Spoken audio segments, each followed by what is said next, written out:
One of the great things about the Lemonade life is it doesn't matter what happened yesterday. Okay. It doesn't matter what happened last week or last year. Every time you get up, every day you get up, you have a new shot at greatness.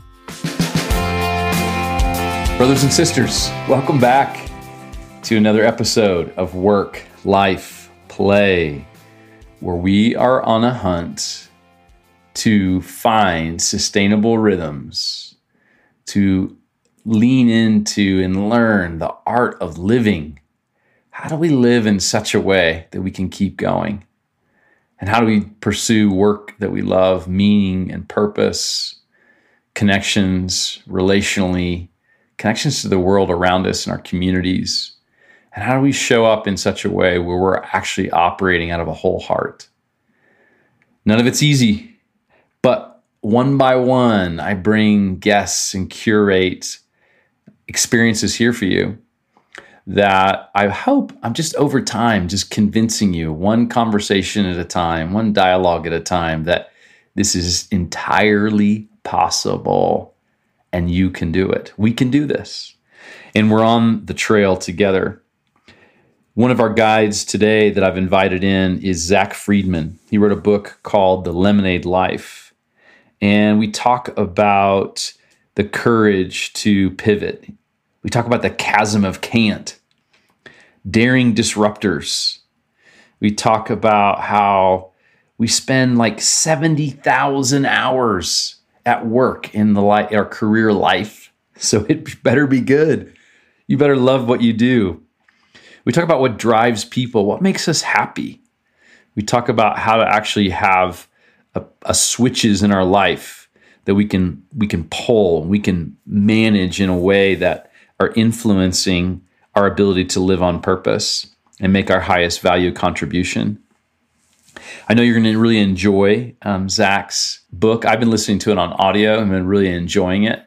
And he's got some great, really practical things you can try, as well as well-researched aggregation of lots of people's work. So settle in, enjoy this conversation, and pick up Lemonade Life wherever you intake and digest books. You can do this, friends. It's good for you. Keep going.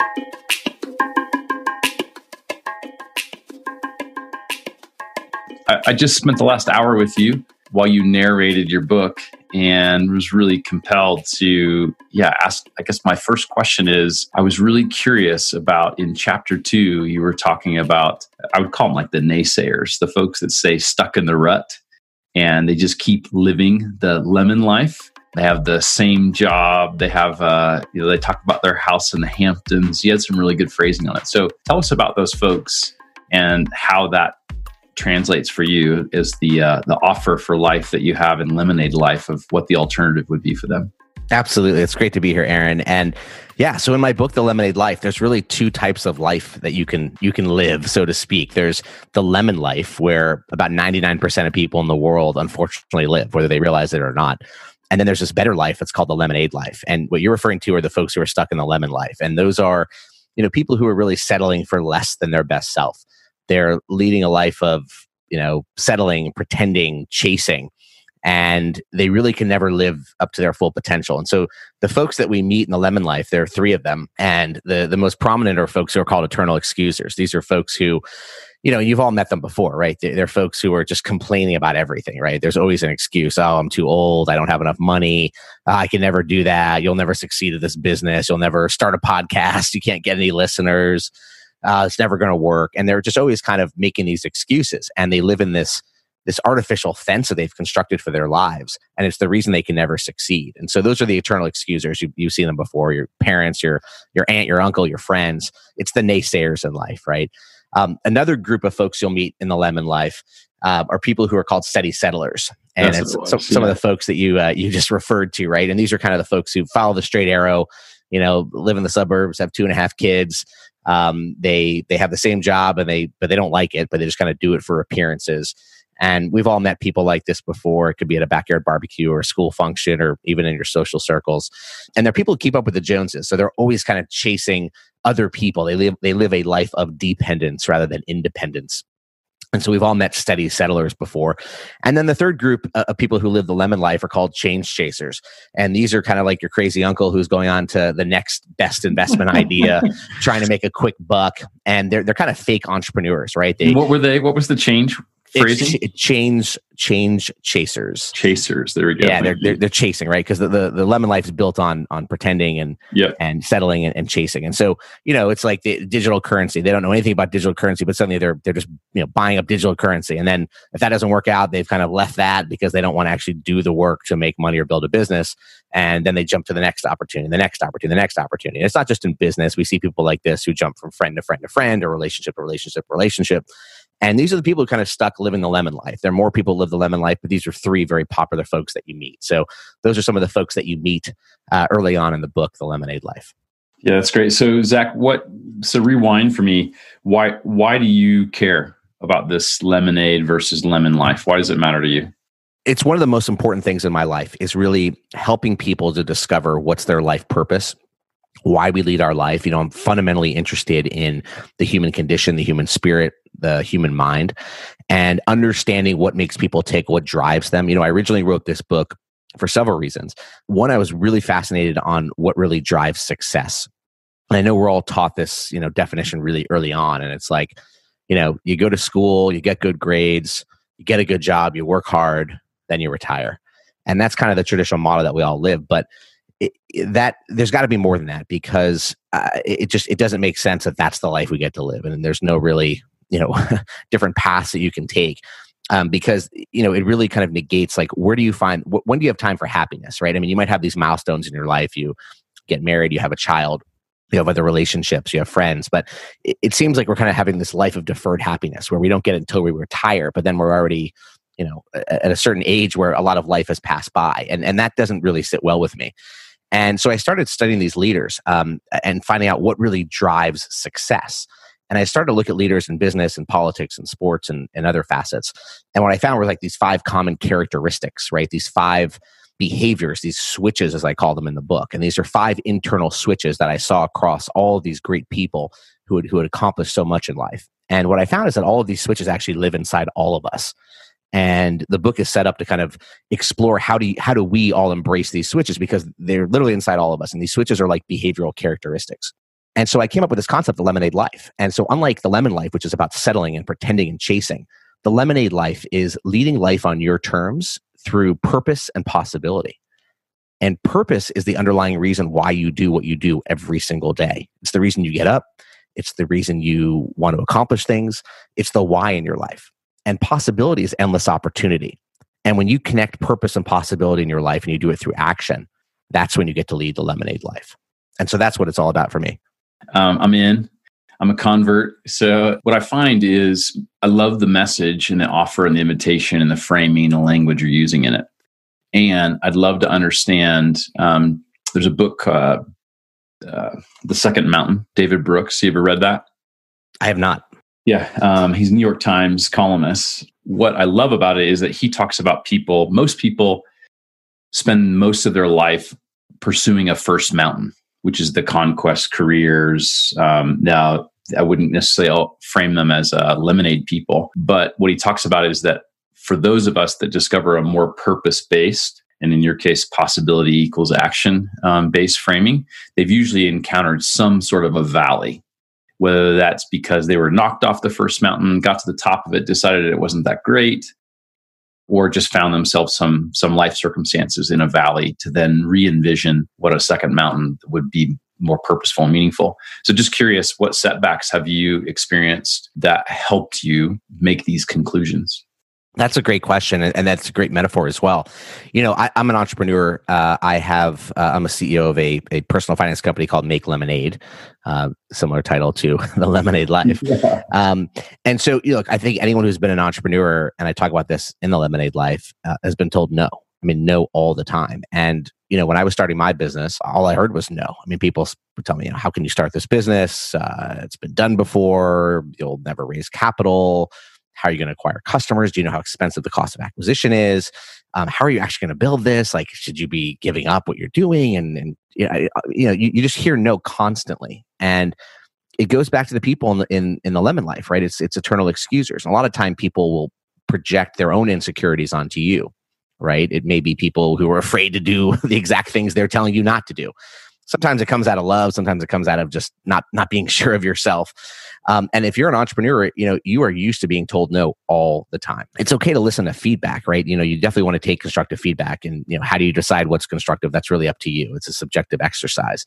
But beyond that, if you believe in something and you see a path that others don't, those are the people who get ahead in life, no matter what they're doing. And it's the people who can take those calculated risks and understand the game. They're not always necessarily going to travel that perfect straight line or that perfect path, because paths are messy.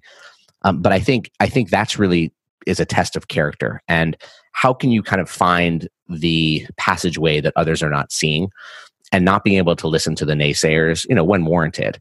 And I think being able to do that has helped strengthen me in my business and in my platform, and being able to share my message with people around the world, and in particular the Lemonade life, is like, you're going to hear a lot of naysayers, you're going to hear a lot of doubters, a lot of lemon lifers. And the question is, can you rise above that? Can you flip these 5 switches to understand yourself better, so that you can actually achieve your life purpose and not be constrained by roadblocks, or what I call the chasm of can't in the book as well. I want to hear about that. Love it. All right, Zach. So would you walk us through the 5 switches that you mentioned? Absolutely. So there are 5 switches in the book, and there are sections in the book. So the 5 switches, you can remember them easily through an acronym, which is PRISM. So PRISM. P is for perspective, R is for risk, I is for independence, S is for self-awareness, and M is for motion. And when you flip all of those 5 switches, you can move from the lemon life to the lemonade life. And I walk through in the book exactly how to do that. And there's a lot of great inspirational stories from folks who have lived those. Their names you all know. There's people in the book you've never heard of before, but all of them have had something in common, where they've kind of created greatness a lot of times out of nothing, or they've created impact, not always financially, but just in ways that have moved people, and they've been able to do it by flipping or harnessing the power of these 5 switches. I'd love to hear more about motion. So motion's the last switch. And I think fundamentally, a lot of people who are trying to achieve things in life, they almost make it the first switch, right?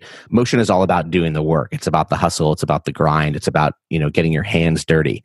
And I think a lot of people who are practical and oriented, which a lot of us are, we just want to kind of get in the arena, and that's important, right? Look, I'm not someone who believes in kind of strategizing and spending years kind of planning and never actually executing. I'm all about the execution. But before you get there, there are fundamental steps that you need to take, and so motion is actually the last step that you need to do. And I know that sounds contrarian to a lot of people who are just like eager to get in there. And look, execution is key. You have to execute. All the other switches are irrelevant if you do not execute. That said, you need to do the other 4 switches first. And so, motion is all about, various things about how you need to understand your game plan and how you actually get into the arena and get your hands dirty. Because the people who do make progress are the people who will get messy, who will get in the arena, who are in the fight. They're not sitting on the sidelines. They're not in the stadium in the seats watching the game. They're in the game. But before you get there, you need to take all these other steps about understanding your perspective, how you make decisions better through risk, how you're independent minded, and then most importantly is your self-awareness, how you understand yourself, which is talked about a lot, but it's probably the least practiced. And so I talk about in the book how to really harness the power of self-awareness. So walk us through that. Yeah, coach us on how to become more self-aware.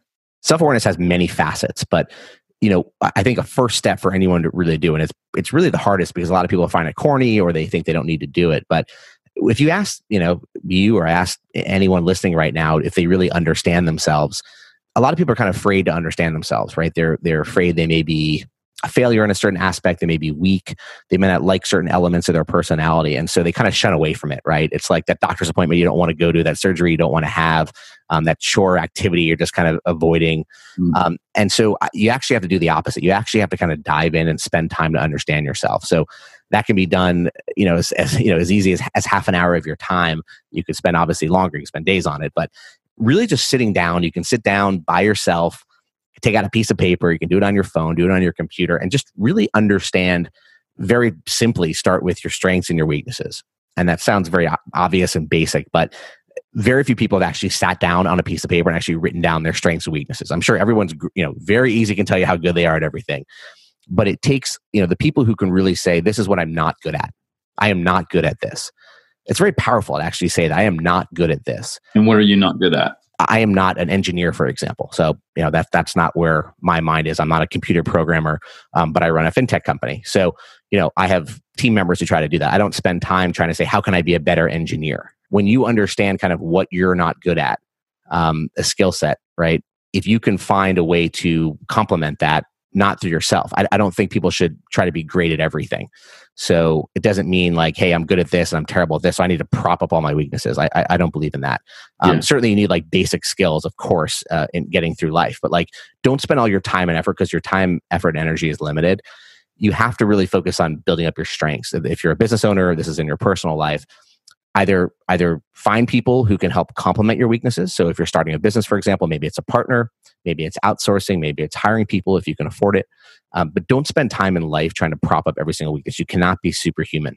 But I think identifying day one, like what you're good at, what you're not good at, is really going to get you to a place of inner peace and authenticity that a lot of people lack.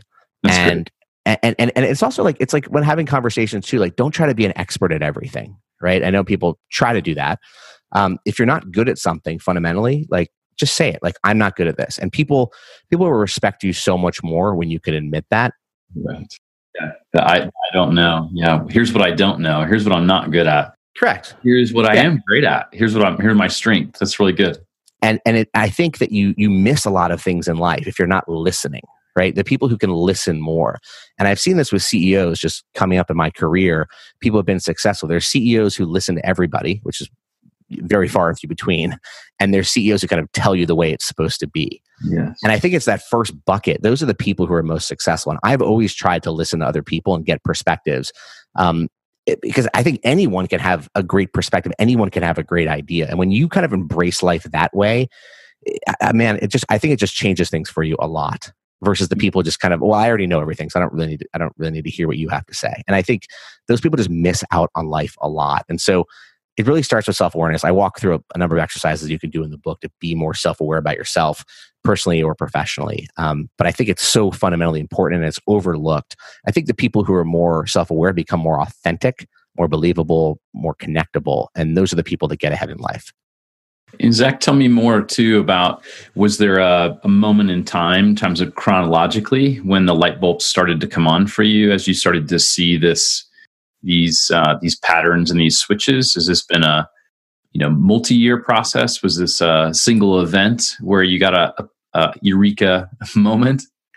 I've started to think about success and happiness for a number of years. When I was starting my career, I started to look at not only the work that I was doing, but the people with whom I interacted and their leadership skills and their leadership abilities and, employee satisfaction and, how we create better organizations, better teams. I studied entrepreneurs of, what made them successful, not just their product or their service, but it's more than that, right? You can't just have a popular ice cream flavor and suddenly everyone's buying it. There has to be more behind that. Mm. And so I started studying that, started living it through my business career, and then studying it, and then having lunch with Warren Buffett, which opens the book of The Lemonade Life. I had this opportunity to go out to Omaha, meet Warren Buffett, spend a good part of the day with him with a group of folks, and really get to listen to him. And we didn't just discuss the basics of the economy and business, but we really got to understand life purpose and happiness and doing work and a job that gives you purpose, where you're excited to go to work every single day. And that sounds contrarian to a lot of people because work is just a paycheck. I gave a TED talk on happiness at work, and we spend up to 70,000 hours of our life at work. 70,000 hours, and if you don't love what you do for a living, it affects you. And not everyone has a choice. I get that. Particularly now, the tough economic times, and everyone has to pay bills. But if you don't love what you do every single day, your life it's just hard for it to be happy in a lot of ways. Because if work is driving you down, a bad boss, you don't believe in the product, you don't believe in your team, the environment is toxic. it's very hard for you to not carry that over into your personal life. Absolutely right. It's too much of our time spent there at work in order to isolate. Absolutely. And it's a good word, isolate. You can't isolate your personal life from your professional life. I mean, they are going to be intertwined in some way. It's going to carry over. And I think a lot of people end up chasing things that they don't actually want to do, but they think they're supposed to do, either because of social pressure, social norms, they want to fit in. They think it's the path they're supposed to take. It's the person who goes to college and they think they have to become a lawyer because that's what their parents are, or their parents told them that's how you make money. Or if they're good at science, you have to be a doctor, or you're supposed to follow this path. And I think people just end up going down the wrong lane when they're not supposed to go there. Now, it's okay if you go down that lane. Not everyone's going to have this perfect, view of life when they're in college. And it's okay to pivot in life. I mean, I think that's another crucial thing that a lot of people have to do. They're afraid to change course because, look, oh my God, I'm already in. How can I switch? I've already invested all this time and money. Right. It's like sunk cost, right? Like, look, exactly. I'm so far down the trail. I can't afford to take another one. Exactly. That's exactly right, Aaron. And they say, look, I've already gone down this path. How can I possibly switch? But I think the people who have the courage to pivot, to change their path, again, not worrying what other people think. They're like, oh my God, you're changing your path after 15 years? Like, what? I mean, that sounds ridiculous. Wow. You have a family, you have kids. Totally. You have sunk costs. How could you do that? That looks so strange. Yes. Don't worry what people say. I mean, I think so many people are worried what people say. And I think the people, again, who kind of focus on what they're good at, what they're not good at, and lead their life for them, it's not about being selfish. It's about living a life of independence where you don't care what other people have to say about you. Because again, at the end of the day, you're living your life for you. You're living your life for your family. You could be a very generous, very a highly spirited person who cares about other people, but you have to also make sure that what you're doing is what's right for you and not what's right for other people, because they're not necessarily living for you. You need to make sure that you're taking care of yourself, what you think is right for you. Obviously be responsible. Think about where you are. If you're talking from a financial perspective, if you have sunk costs, you have sunk costs, but think about if there's other opportunities you can conquer in life. And that's really understand the lemonade life. It's like, what are the possibilities that are out there for me and how can I take hold of them? And if you're not happy with what you're doing right now, one of the great things about the lemonade life is it doesn't matter what happened yesterday. Okay. It doesn't matter what happened last week or last year. Every day is a new shot at greatness. I think people just forget that fundamentally. They're like, this is where I am in my life. I'm stuck. I can't do anything. And that is just not true. That is not true. What happens today is irrelevant to what happens tomorrow. Like every time you get up, every day you get up, you have a new shot at greatness. That's a great line, Zach. I'm writing that one down. Yeah, that's great. So Zach, I got a question for you on purpose. You mentioned early on kind of the why, and I'd be curious to hear your perspectives on purpose, of like finding purpose, paying attention to when you're on purpose, off purpose. When people say, I don't know what my purpose is, walk us through your views on that purpose and why. Purpose is the most important thing in your life. And a lot of people will kind of skirt over that. Or they'll kind of just be like, yeah, my purpose is this. And they don't really think about it. What I would implore everyone to do, and I would almost do it right now when you're listening to this podcast, is go grab a piece of paper, again, on your phone, whatever works for you, and just write down 3 words, which is my purpose is. And I want you to keep that until the end of this podcast. And then I want you to grab a copy of The Lemonade Life. And then I want you to write down, spending really thinking about it, not just like my purpose is this and take 5 seconds, because it sounds super, super easy. But I think it's the most important exercise you can ever do, is to understand your life purpose. Spend 10, 15, 20 minutes and actually think fundamentally what drives you in your life. Want it to, impact people. It can be your children. It can be your spouse. It could be God. It could be changing the lives of others for the better. It could be creating a business that could solve a problem. It could be a medical breakthrough that could help people. Whatever drives you in your life, you have to understand your life purpose. You have to understand it, because when you do, it makes everything like more cohesive and more cogent, and you can understand why you are here, why you do what you do. And Zach, how do you answer that question? Yeah. So for me, everything I do for really to create impact is the biggest thing that gets me going, is how can I impact people?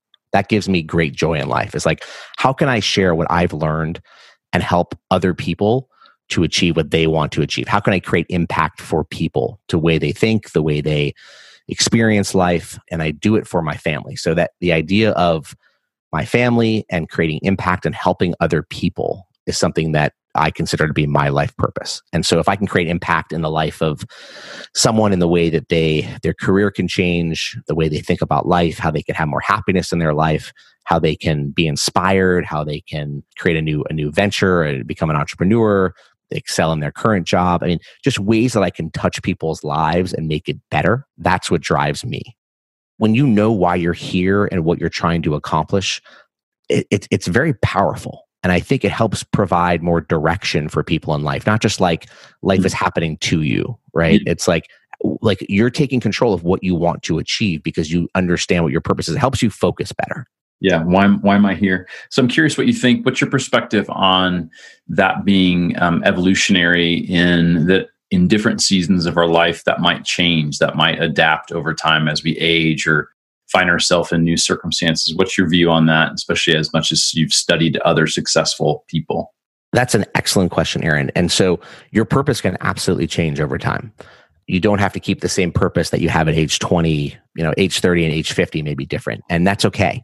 I think your purpose can change over time so long as you know it. Obviously, you don't want to change your purpose every week, but it's okay to pivot. I mean, again, the lemonade life, as I said earlier, is like every day you have a new shot at greatness. And over time, attitudes change, your ideas change, your feelings change, your emotions change, your goals change. And that's okay. I mean, again, you want to have a fundamental grounding. I think that's the most important thing. But once you have those fundamental life principles, the ethics you live by, the goals you have for your life, the behaviors that you want to employ in interacting with others and for yourself. Once you have that foundation, I think it's okay to alter your purpose over time if it changes. Don't change it too frequently, but it is okay to do that as long as you have that fundamental grounding that keeps you, the good person that you're aspiring to be in life. Zach, I'm curious about, from your perspective on the lemonade life, is how much of it is mindset and I'd call it operating model mantras, and then how much of it is practical daily tactics? Another great question. So the Lemonade Life is all about practice. It's not a theoretical book. It's not like just think happy thoughts and you're able to achieve. The Lemonade Life is a practical playbook. So I think that's important, and I'm glad that you raised that. It is how do we put this into practice? And perspective and mindset is fundamental. I mean, I think that's why it's the first switch. P is for perspective. I think you do need to have a certain mindset to be able to have that operating model, as you said. And it does all start with mindset. And mindset is not watch a YouTube clip and get inspired for 5 minutes, right? I mean, that will make you happy. It will give you some endorphins initially. But to really have a sustainable mindset, to start there, you really need to rewire your brain. And what I mean by that is, it doesn't mean that you're happy 24 hours a day, because I think that's a tall order. But happiness does need to be something that's inside of you. And the way that you get that happiness and that perspective is, think of it this way. When you confront roadblocks, you confront obstacles, you hit those valleys, as you brought up earlier, Aaron.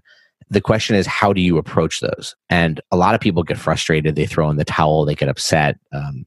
And the people who are successful, what I call daring disruptors in the book, The Lemonade Life, those are people who lead the Lemonade Life. The people who are daring disruptors, when they confront those valleys, they know how to navigate them. And they use kind of the power of opportunity and possibility to see what's on the other side of that mountain that's in front of them. When they're stuck in the valley and they're looking up and they see the mountain, a lot of people just see the mountain and they're like, oh God, the mountain's in front of me, and I'm stuck in the valley. Or do they say, you know what, there's something more beautiful on the other side of that mountain? And if you have the power to do that, then you've started that process of rewiring your mind and rewiring your mindset and your brain. And it's the people who can kind of go through those valleys, right? And they can go from peak to valley, or from peak to peak to peak, and then a valley.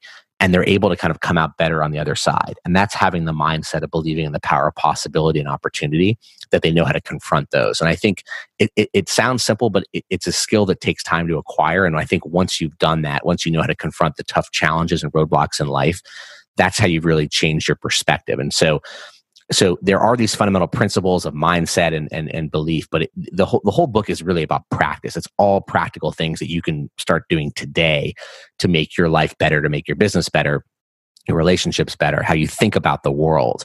And it is a practical book, but it does have certain key principles that you need to incorporate into your life, key behaviors, key switches, so that you can take over those practices in your life and make them a daily ritual.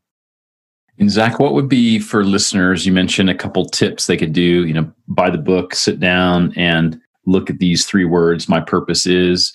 Is there another micro practice, like just the first, point your toes in a direction to get started? Where do you help people begin?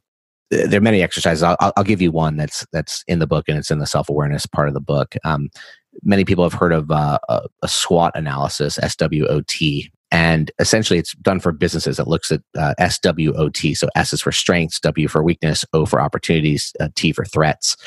And you can actually do that for yourself. You can do it for your business, but you can also do it for yourself.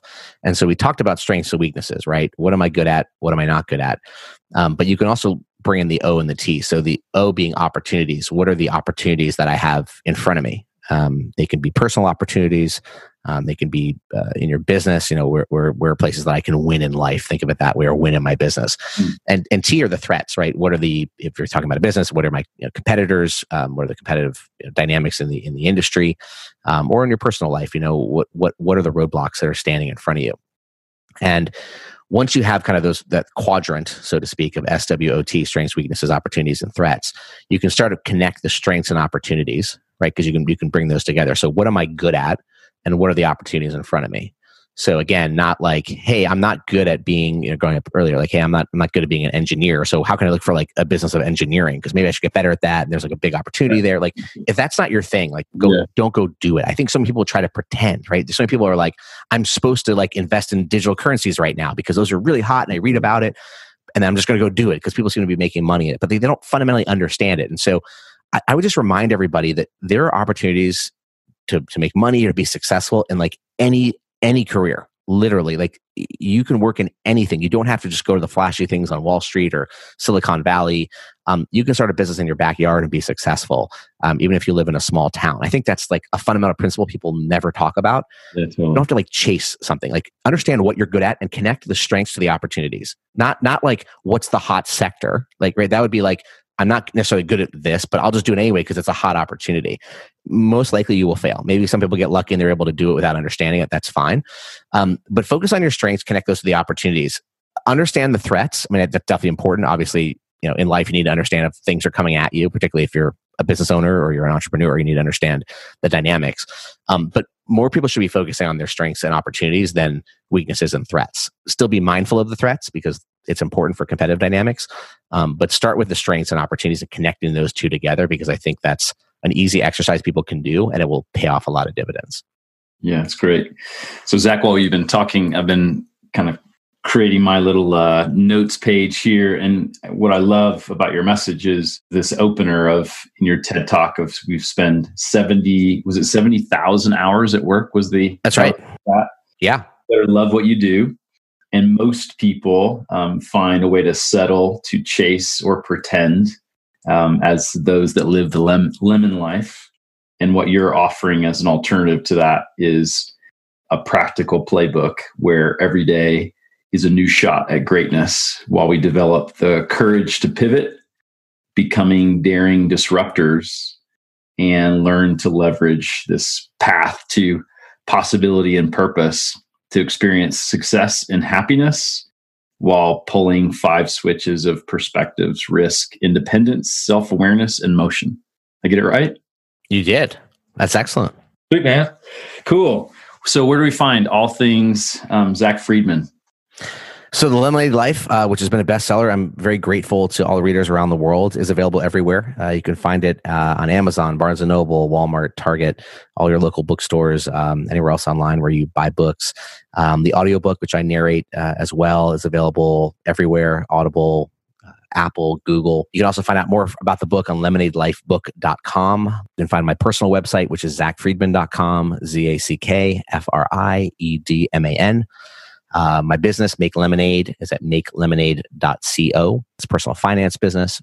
I speak quite a lot as well, so you can reach out for speaking opportunities at zackfriedman.com. And then on social media, Zack A. Friedman, Twitter, Facebook, Instagram, Zack Friedman on LinkedIn, and my Forbes columns over at Forbes. So if you enjoyed reading those, thank you very much. Appreciate your support. And look forward to connecting. I love hearing from folks and readers, people who are passionate about life, and reach out anytime.